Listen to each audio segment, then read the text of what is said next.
নমস্কার শ্রোতা বন্ধুরা, ঋতধারা মনোরমা সাধু ইউটিউব চ্যানেলে সকলকে স্বাগত জানাই। আজ একটি অসাধারণ গল্প আপনাদের পড়ে শোনাচ্ছি। আজকের গল্পের নাম হরি কাকা। লিখেছেন আমাদের প্রাণের লেখক, প্রিয় লেখক শ্রী বিভূতিভূষণ বন্দ্যোপাধ্যায়। হরি কাকার আসল নাম ছিল হরিপ্রাণ মুখুজ্জে। নামটা শুনতে ভক্তের মতো হলেও হরি কাকা আদৌ ভক্ত ছিলেন না। ছিলেন অত্যন্ত দুধে মাতাল, প্রবল প্রতাপান্বিত, কাণ্ডজ্ঞান শূন্য, পরপীড়ন দক্ষ, আরও কত কি। অল্প কিছু জমিদারি ছিল, তারই আয়ে দিন চলে যেত। স্বর্গে মর্তে হরিকাকা কাউকে গ্রাহ্য করতেন না, অথচ তার দাপটে মেদিনী কাঁপত। রাস্তা দিয়ে কেউ হয়তো টেরি কেটে গান গাইতে গাইতে চলেছে, হরিকাকা হুকুম দিতেন, ধরে নিয়ে এসো তো বেটাকে। এই কে যাচ্ছ, শোনোই দিকি। রায় জেলের ছেলে শ্যামাচরণ। আজকালকার ছেলে বলে সে একটু শৌখিন মেজাজের। একখানা রাঙা গামছা কাঁধে, পান চিবুতে চিবুতে সে যাচ্ছিল সৌরভী জেলেনির বাড়ি আড্ডা দিতে। হরিকাকা বললেন, কে, শ্যামাচরণ? টেরিকেটে রাগিনী ভেজে যাচ্ছ কোথায়? বাপের পয়সাটা কি আজকাল বেড়েছে? শ্যামাচরণ নিরুত্তর। বলি, কানে কথা গেল না, উত্তর দাও। শ্যামাচরণ অধোমুখে দণ্ডায়মান। টেরি ভাঙো আমার সামনে, মুখ বুজে চলে যাও আস্তে আস্তে, কখনো আর অমন না দেখি। শ্যামাচরণের ধীরে ধীরে প্রস্থান। একবার গ্রামের বৃদ্ধ প্রসন্ন রায়ের কাছ থেকে হৃদয় ঘোষের ছেলে বাবুরাম 2 টাকার বাঁশ কেনে। প্রসন্ন রায়ের অবস্থা খুব খারাপ, তার ওপর তিনি চোখে ভালো দেখেন না। বাঁশের টাকার জন্যে বাবুরামের বাড়ি হেঁটে হেঁটে প্রসন্ন রায়ের পায়ে ব্যথা হয়ে গেল। তবুও টাকা আদায় করা গেল না। আজ বলে কাল দেব, কাল বলে শনিবার দেব। 2 মাস ভেবে কাটাবার পরে একদিন প্রসন্ন রায় লাঠি ধরে অতি কষ্টে তার বাড়ি গিয়ে তাগাদা করতেই বাবুরাম রেগে উঠে বুঝি বলেছিল, যান যান ঠাকুর, অত তাগাদা কেন? 2 টাকার বাঁশ নিয়ে মুই তো আর পেলিয়ে যাইনি। মোর যখন হাতে হবে তখন টাকা দেব, যান আপনি। এর উত্তরে প্রসন্ন রায় 2-1 কথা কি বলে থাকবেন। তখন সে প্রায় মারে আর কি প্রসন্ন রায়কে। চেঁচিয়ে উঠে বলে, যাও ঠাকুর, তোমার 1 পয়সা ধারি নেই, কি করবে করগে যাও। প্রসন্ন রায় এসে হরি রায়ের দরবারে অভিযোগ জানালেন। হরি কাকা অঘোর মুচিকে হুকুম দিলেন, ধরে নিয়ে এসো তো বেটাকে, দেখি ওর কতদূর প্রতাপ হয়েছে। অঘোরমুচি বিখ্যাত লাঠিয়াল, সে হুকুম পেয়ে ঘাড় ধরে নিয়ে এলো বাবুরাম ঘোষকে। হরিকাকা বললেন, তুমি প্রসন্নদার বাঁশের টাকা ধারো? বাবুরাম তখন ভয়ে ঠক ঠক করে কাঁপছে। সে বলে, আগে হ্যাঁ বাবু। তবে দাওনি কেন? আগে হাতে নেই। তবে গরিব ব্রাহ্মণের বাঁশ কিনতে গিয়েছিলে কেন? আগে ভুল হয়ে গিয়েছে। ওসব বাজে কথা ছাড়ো, আজ তুমি ওকে যা তা বলেছ কেন? বড্ড নবাব হয়ে গিয়েছ নাকি? কানমলা খাও। তখনই বাবুরাম কানমলা খেলে বিনা প্রতিবাদে। আচ্ছা যাও, এই 2 টাকা আমি এক্ষুনি দিয়ে দিচ্ছি, তুমি আমাকে কাল সন্ধ্যের মধ্যে যেখান থেকে পারো টাকা দিয়ে যাবে। যাও, চলে যাও। এই রকম ছিল হরিকাকার বিচার। গ্রামের বিপদে আপদে হরিকাকা সকলের আশ্রয়স্থল ছিলেন। পরপীড়নে যেমন দক্ষ, পরোপকারেও তেমনি অগ্রণী। গায়ে শক্তি ছিল অসাধারণ। চামটার বিল করার সময় জমিদারের পক্ষ হয়ে নিজে লাঠি ধরে প্রতিপক্ষ মুসলমানদের হটিয়ে দিয়েছিলেন শোনা যায়। মুসলমানরাও খুব মানত হরিকাকাকে। তাদের পারিবারিক বিবাদে হরিকাকা সালিশি করে গোলমাল মিটিয়ে দিতেন। 5 গ্রামের মোড়লরা তার কাছে এসে পরামর্শ করত। খেতে না পেলে এসে ধান নিয়ে যেত।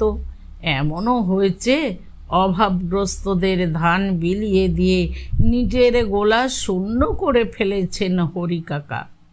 তখন অপরের ওপর জুলুমবাজি করে ধান নিয়ে এসেছেন, দাম দেননি।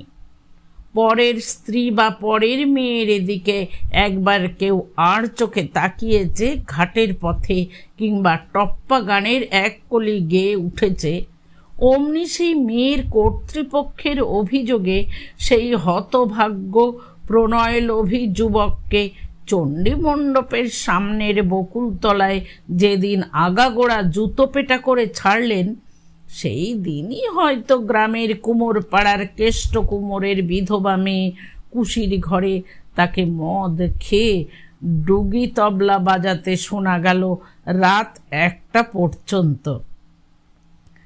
একদিন হয়তো দেখা গেল কুশিকে নিয়ে নৌকোয় হরিকাকা হারমোনিয়াম বাজাতে বাজাতে গান গাইতে গাইতে মহকুমা শহরের দিকে বাজ খেলে চলেছেন। সঙ্গে অবশ্যই বন্ধু বান্ধব 2-4টি আছে। সেই বন্ধু আবার কেমন? হরে মাইতি, বনদর ঘরামির বড় ছেলে হাফেজ, রোশকেমাল, দিনু সর্দার ইত্যাদি। নবীন চক্রবর্তী গ্রামের পুরোহিত ও নিষ্ঠাবান ব্রাহ্মণ। তিনি শুনে ঘাড় নেড়ে বলতেন, না, রামপ্রাণ দাদার ছেলে অমন নিষ্কে কাষ্টা হিন্দু এ দিগরে ছিল না। তার ছেলে কিনা মুচি মুসলমান এয়ার নিয়ে মাইফেল করে বেড়াচ্ছে, লজ্জাও করে না। এর 1 সপ্তাহ পরেই পড়ল দুর্গাপূজা। বারোয়ারি তলায় দুর্গোৎসবের ফুল বিল্লপত্র সংগ্রহ, নৈবেদ্য সাজানো, ভোগ রাধা, বলিদানের ব্যবস্থা, প্রসাদ বন্টন, মায়ে আরতির আয়োজন, সমাগত মহিলাদের মধ্যে সেতলের ফলমূল বিতরণ প্রভৃতি সমস্ত কাজের মধ্যে রাঙা গামছা মাজায় বেঁধে ঘরমাক্ত দেহে কেউ ওই দীর্ঘকায় গৌর বর্ণ পইতে গলায় মালা করে পরা লোকটি ছুটোছুটি করে বেড়াচ্ছে সকাল থেকে রাত 9টা পর্যন্ত। হরিকাকা দীননাথ মুখুজ্জের মাতৃশ্রাদ্ধে ওই রাঙা গামছা মাজায় বেঁধে ওই পইতে মালা করে গলায় পরে সারা দিন ব্রাহ্মণ ভোজনের শাড়িতে ভীষণ খেটে পরিবেশন করছে কে? সামান্য একটু চিনির পানা খেয়ে হরিকাকা। হরিকাকার এই অবস্থা দেখে কে বলবে ইনি কর্মী ও ভক্ত পুরুষ নন? মিথ্যে সাক্ষী দেওয়া হরিকাকার গা সওয়া হয়ে গিয়েছিল। যে কোনো মোকদ্দমায় যে কোনো বিষয়ে সাক্ষী দিতে ওর মতো ওস্তাদ বড় কেউ ছিল না গ্রামে। মহকুমার কোর্টেও সবাই ওকে চিনত। প্রতিপক্ষের উকিলের সাধ্য কি জেরা করে হরিকাকাকে দমিয়ে দেয়? সেই জন্যে মিথ্যে সাক্ষী দিতে সবাই ডাকে ওকে। সকলের কাছে খুব আদর, বেশ কিছু আয়ও হয়। আর বিষ্ণু ময়রার দোকানে গরম লুচি তরকারি সন্দেশ পেট ভরে খাওয়াও চলে। সারা জীবন এইভাবে কাটিয়ে হরিকাকার এক অদ্ভুত পরিবর্তন এলো 48 বৎসর বয়সে। সেই কথাটা বলবার জন্যেই হরিকাকার এই ইতিহাসের অবতারণা। আমাদের গ্রাম থেকে 2 ক্রোশ দূরে নিবান্ধা মদনগঞ্জের বাউড়, এখানে অনেক দিন থেকে এক পুরনো শিব মন্দির আছে। সেবার সংবাদ রটে গেল কোথা থেকে এক ভৈরবী এসে বাওড়ের ধারের মন্দিরে রয়েছেন। এও রটে গেল ভৈরবীর বয়স কম এবং নাকি সুন্দরী। এই গুজব চাউর হবার পর দলে দলে লোক রওনা দিতে লাগলো ভৈরবীর দর্শনের আশায়। ভৈরবীর কাছে লোক যাতায়াতের ফলে কথাটা আরও বেশি রটে গেল যে ভৈরবীটি তরুণী, রূপসী। হরিকাকা মাছ ধরতে যেতেন নৌকো করে নিবান্ধার বাওড়ে। তারা বর্ষার প্রথমে গাঙে ঘোলা আসবার প্রথম সপ্তাহে ভীম মাঝির 17 পদ ডিঙি ভাড়া করে রামপাল এবং ছিবাস কর্মকারের সঙ্গে তামাক, টিকে, হুকো, কলকে, ছিপ, হুইল, বোতল ইত্যাদির আয়োজন ও উপকরণ সমভিব্যাহারে প্রতি বৎসর সাড়ম্বরে নিবান্ধা মদনগঞ্জের খেয়াঘাটের বাঁ পাশে একটা পুরানো জামগাছের তলায় মাছ ধরতে বসতেন। এবারও গিয়েছিলেন। গিয়ে সুন্দরী ভৈরবীর কথা শুনেছিলেন নিশ্চয়। হরিকাকা নাকি একাই একদিন মন্দিরে যান ভৈরবীকে দর্শন করতে।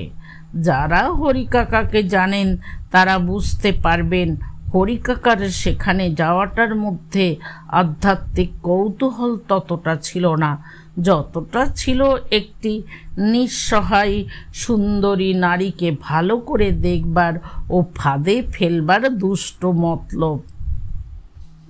কিন্তু এই যাওয়ার ফল কি হয়েছিল সেটা ও অঞ্চলের লোকের কাছে এখনো মানুষের জীবনের একটি রহস্যময় ঘটনা হিসাবে বিখ্যাত।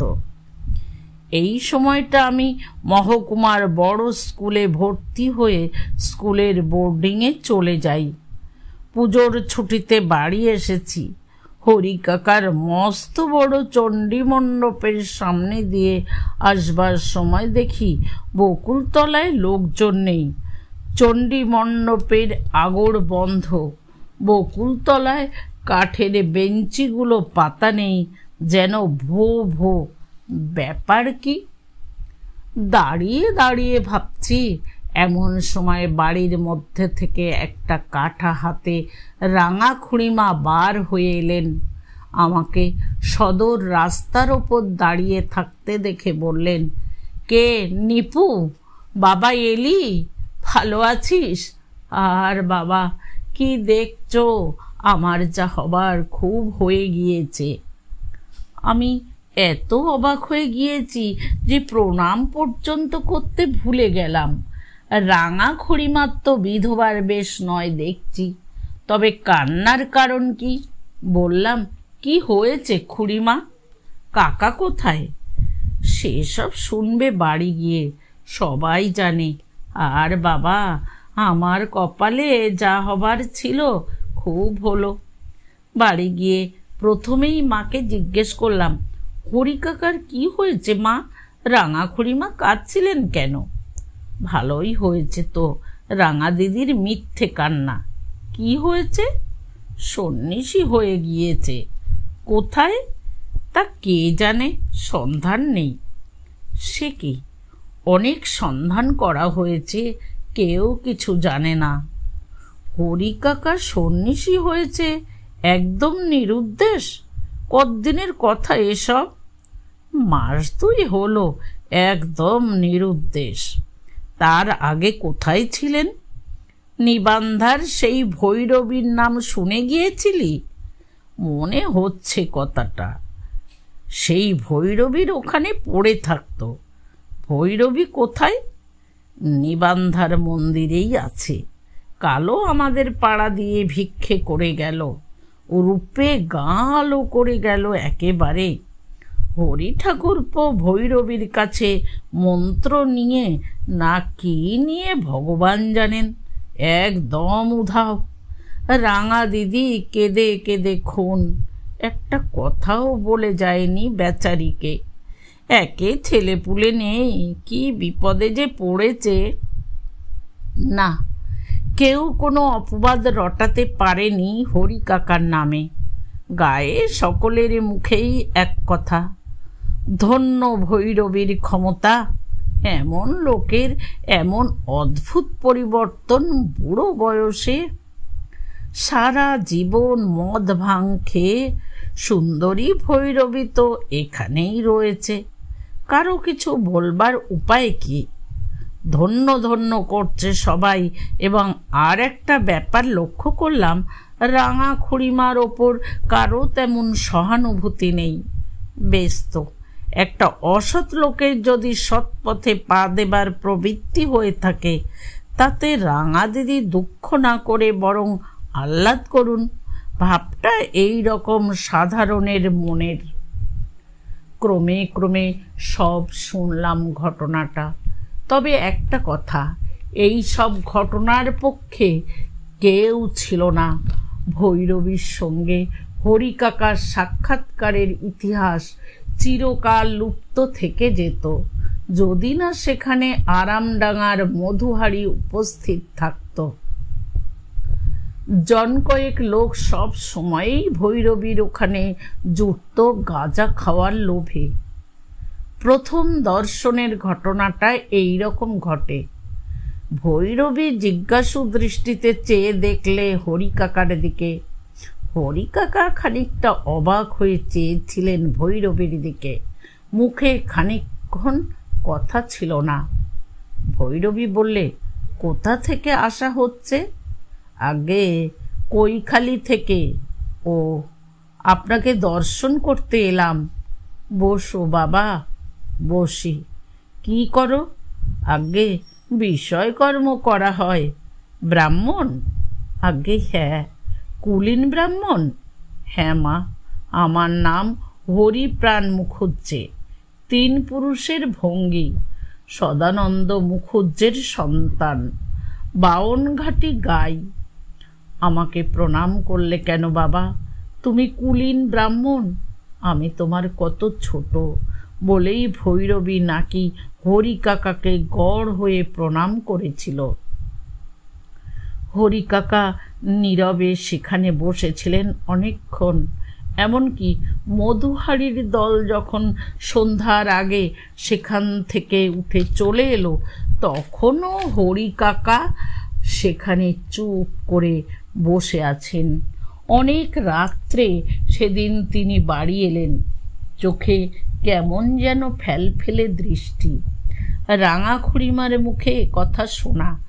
সারা রাত হরি কাকা কেবল নাকি পায়চারি করেছেন আর বারবার বাইরের দাওয়ায় গিয়ে বসেছেন। জিজ্ঞেস করলে বলেছিলেন, বড্ড গরম হচ্ছে। সকালে উঠেই কোথায় চলে গেলেন। দুপুর গড়িয়ে গিয়েছে, তখন বাড়ি এলেন। কেমন যেন অন্যমনস্ক ভাব। খুড়িমাকে বললেন, 10টা টাকা দিতে পারো? কেন গা? ঠাকুরের পুজো দেব। কি ঠাকুরের?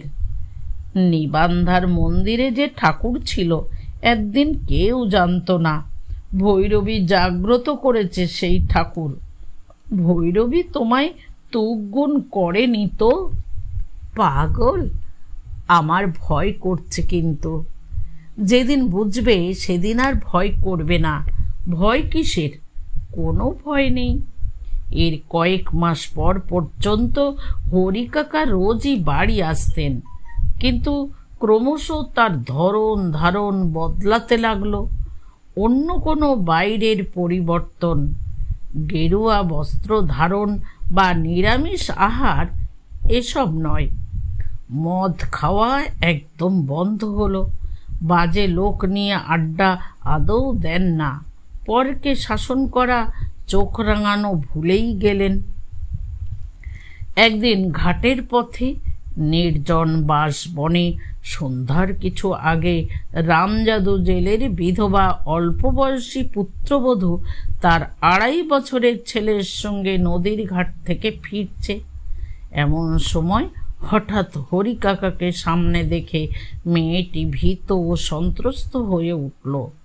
হরি কাকার ভয়ে পাড়ার ঝি বউয়েরা অনেক দিন থেকে একা নদীর ঘাটে যাওয়া ছেড়ে দিয়েছিল। এ কথাটি আগে বলা দরকার। মেয়েটি থমকে আড়ষ্ট হয়ে দাঁড়িয়ে গেল। সর্বনাশ! হরি মুখুজ্জে যে এগিয়ে আসেন তার দিকে। খোকা পিছিয়ে এসে ততক্ষণ মায়ের আঁচল মোক্ষম জড়িয়ে ধরেছে। তার ভীত দৃষ্টি হরিকাকার মুখের দিকে নিবদ্ধ। হরিকাকা কিন্তু মেয়েটির কাছে এগিয়ে এসে সস্নেহ সুরে বললেন, মা, ভয় কি? নির্ভয়ে ঘাটে পথে বেরিও মা। এই খোকাকে কষ্ট দিয়ে কেন সঙ্গে এনেছ? ও কি এতটা পথ হাঁটতে পারে? ছি, কোনো ভয় নেই। তুমি আমার মেয়ের সমান, আমি তোমার বাবা। বাবাকে দেখে ভয় কি মা? যাও। মেয়েটি হেঁট হয়ে হরিকাকাকে প্রণাম করে তাড়াতাড়ি বাড়ি চলে এসে পাড়ার মেয়ে মহলে কথা জানায়। এর 2-3 দিন পরে রামজাদু একটা কাতলা মাছ হাতে হরিকাকার বাড়ি এসে তাকে দিয়ে বললে, আপনার মেয়ে পেটিয়ে দিয়েছে, বললে মোর বাবা ঠাকুরকে দিয়ে এসো। তা নেন দয়া করে। হরিকাকা চণ্ডী মণ্ডপে বসে তেল মাখছিলেন। কাছে নিরু গোয়ালিনী বসে দুধের হিসাব করছিল। চোখ তুলে বললেন, কিসের মাছ? আপনার মেয়ে পেটিয়েছে, যে আনাতে পেলাম। আপনার মেয়ে বললে বাবাকে দিয়ে এসো। ও হবে না। কেন বাবা ঠাকুর? গরিব লোকের মাছ আমি বিনি পয়সায় নিতে পারবো না। এ ধরনের কথা এই অঞ্চলে কেউ কখনো বলে না। বিশেষ করে হরিকাকা তো এমন প্রকৃতির লোকই নয়। রামজাদু একটু অবাক না হয়ে পারলে না। তবুও মাছটা সে নামিয়ে রেখে চলে যাচ্ছিল। হরিকাকা বললেন, না শোনো ও রামজাদু, মাছ আমি নেব না। ওর ন্যায্য দাম দেওয়ার আমার ক্ষমতা নেই, সুতরাং মাছও আমি নেব না। শেষ পর্যন্ত রামজাদুকে মাছ ফিরিয়ে নিয়ে যেতে হলো। রামজাদুর স্ত্রী এরপর এক সময় এসে খানিকটা কাটা মাছ রাঙা খুড়িমার কাছে লুকিয়ে দিয়ে গিয়েছিল। এই রকম 2-1টা নতুন ধরনের কাজ করার পর হরিকাকা একদিন সকালে উঠে ভৈরবীর মন্দিরে চলে গেলেন, আর ফিরলেন না। ভৈরবীর কাছে সন্ধান নেওয়া হয়েছিল। সেখানকার সকলেই বললে ধোপার বাড়ি কাপড় দেবেন বলে তিনি সকাল সকাল উঠে চলে গিয়েছিলেন। অনেক দিন কেটে গেল। তারপর রাঙা খুড়িমা আরও কিছুদিন পরে বাপের বাড়ি চলে গেলেন। বছর 2 পরে তার এক ভাইপো এসে এখানকার বিষয় আশয় বিক্রি করে চলে গেল। তার মুখে শুনলাম রাঙা খুড়িমার মৃত্যু হয়েছে। জিনিসটা মিটে গেল। আমাদের গ্রামের মধ্যে হরিকাকার ইতিহাস একটা মনোহর কাহিনীতে পর্যবসিত হয়ে গেল। ওদের ভিটেতে ঘন জঙ্গল হয়ে গেল। দিনমানে সেখানে নাকি বাঘ লুকিয়ে থাকে। শুধু দাঁড়িয়ে রইল সিংহ দরজাটা, কাঠ থামালের মাথায় 2টো বড় জিউলি গাছ আর একটা অশ্বত্থ গাছ নিয়ে। কাঠের কবাট 2টো কারা খুলে নিয়ে গেল কিছুকাল পরে। আমি কলকাতায় চাকরি করি, সস্তা ভাড়ায় দেশ ভ্রমণ করতে বেরিয়েছি বন্ধু বান্ধবের সঙ্গে। সারনাথ যাবার পথে পাড়েপুর নেমেছি আমরা, সেখানকার বিখ্যাত ক্ষীরের পান্তুয়া খাবার জন্যে। রামলীলা উৎসবের জন্যে পাড়েপুর চৌমাথার মোড়ে একটা উঁচু মাচা বেঁধেছে। সেটা রঙিন কাগজের মালায় সাজাবে। লোকজনও অনেক জমেছে তার চারিধারে। আমাদের টাঙাওয়ালা 2জন বললে, বাবুজি টাঙা এগিয়ে গাছতলায় রাখি। কেন?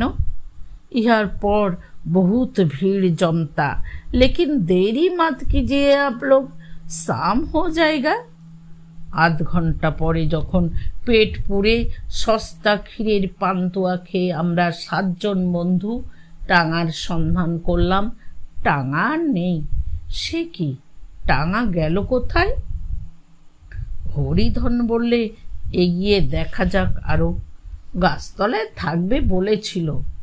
এই তো গাছতলায় এক সাধুর আসনের চারপাশে অনেকগুলি লোক জুটেছে, টাঙাওয়ালা দুজনও সেখানে জমেছে।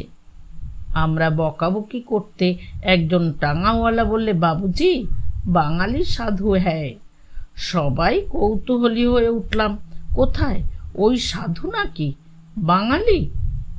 এইভাবে আবার হরিকাকার দেখা পেলাম।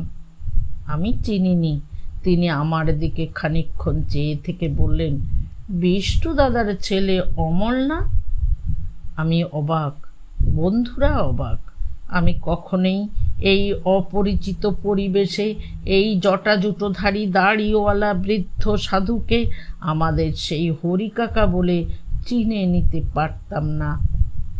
দীর্ঘ 13-14 বছর পরে কিন্তু তার গালের আঁচিল আমার অত্যন্ত পরিচিত। শৈশবের আবেষ্টনীতে তাকে নিয়ে গিয়ে ফেলল। রাঙা খুড়িমার কান্না ভরা চোখ মনে এলো। কি জানি কেন ওদের সঙ্গে সেই জঙ্গলে ভরা সিংহ দরজাটার কথা মনে হলো। আমিও দেশের বাড়ি ছেড়েছি 5-6 বছর। হঠাৎ এভাবে বাল্যের হরিকাকার দেখা পেয়ে সারনাথ ভুলে গেলাম, বন্ধু বান্ধবদের ভুলে গেলাম, গণেশ মহল্লার প্রসিদ্ধ রামলীলা উৎসবের কথা ভুলে গেলাম। বন্ধুদের বললাম, তোমরা সারনাথ যাও, আসবার সময় আমায় নিয়ে নিও, কিংবা আমি আজ না হয় পাড়েপুর থেকেই যাই। ওরা বললে, কোথায় থাকবি এখানে? একটা হোটেল কিংবা সরাই? না, সেসবই দরকার নেই। আচ্ছা তুমি গল্প করো দেশের লোকের সঙ্গে, যাবার সময় যেও। ওরা চলে গেল। নীল প্রশান্ত আকাশ, বড় আম গাছের ছায়া ভরা বীথি, বুদ্ধদেবের চরণপুত সারনাথ কাছে, সেই দুর্দণ্ড প্রতাপ মাতাল হরিকাকা সন্ন্যাসী। কি অদ্ভুত লাগছিল আজকের এই দিনটা। আমি আমতলায় বসে পড়লাম। বৃদ্ধ সাধু বললেন, তুমি এখানে কিভাবে? সারনাথ যাচ্ছিলাম বন্ধুদের সঙ্গে। কি করো? টেকনিক্যাল স্কুলে মাস্টারি করি বালিগঞ্জে। আপনি কি এখানে থাকেন? না, দিন 15 আগে এসেছি কাশি থেকে। কত কথা মনে হচ্ছিল, কোনটা আগে বলবো, কোনটা জানতে চাইব। রাঙা কাকিমার মৃত্যু সংবাদ দিলাম। হরিকাকার মুখের ভাবের কোনো পরিবর্তন হলো না। চুপ করে রইলেন। বললেন, তোমার বাবা কেমন আছেন? মারা গেছেন আজ 7 বছর। গায়ের আর সবাইকার কি খবর?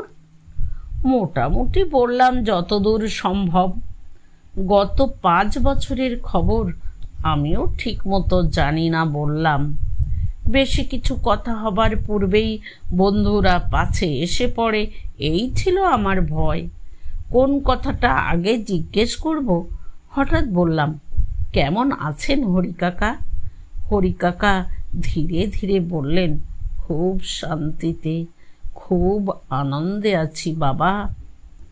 তারপর কিছুক্ষণ চুপ করে থেকে বললেন, অনেক অপরাধ করেছিলাম জীবনে না বুঝতে পেরে। তিনি দয়াময়, সব ক্ষমা করবেন। আমরা তার সন্তান। তিনি না ক্ষমা করলে যাচ্ছি কোথায়? এখন এখানেই থাকবেন? বাবা, আমরা এখনো বহু দূর। কুটিচকে পৌঁছতে এখনো দেরি আছে। কবে কোথায় থাকি ঠিক নেই। তিনি যেখানে নিয়ে যান সেখানে যাব। তিনি এখানে এনেছিলেন, তাই তোমার সঙ্গে দেখা হলো। গায়ে ফিরতে ইচ্ছে হয় না কাকাবাবু। আগে আগে হতো, এখন আর হয় না বাবা। তোমার খুড়িমা চলে গিয়েছেন, এখন আর কোনো বন্ধনই নেই।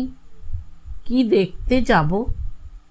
খুড়িমা মারা গিয়েছেন, আমার মুখে শুনলেন তো? না, কেউ চিঠি লিখেছিল? না, থাক সে কথা বাবা। ইতিমধ্যে বন্ধু বান্ধবদের দল এসে পড়ল। হরি কাকাকে তারা পাড়েপুরের পান্তুয়া কিনে দিলে এক ভাড়। হাসি মুখে গ্রহণ করলেন। আমরা সবাই পায়ের ধুলো নিয়ে প্রণাম করলাম। ওকে একা গাছতলায় ছেড়ে দিয়ে আসতে ইচ্ছে করছিল না। আমাদের সকলকে আশীর্বাদ করলেন। টাঙায় উঠবার সময় আমার চোখে জল এলো। বন্ধুরা, গল্পটা এখানেই শেষ হলো। যারা শুরু থেকে শেষ পর্যন্ত গল্পটা শুনলেন তাদের অনেক ধন্যবাদ। দেখা হবে ঠিক আগামীকাল বিকেল 5টায় ঋতুধারা মনোরমা সাধু ইউটিউব চ্যানেলে।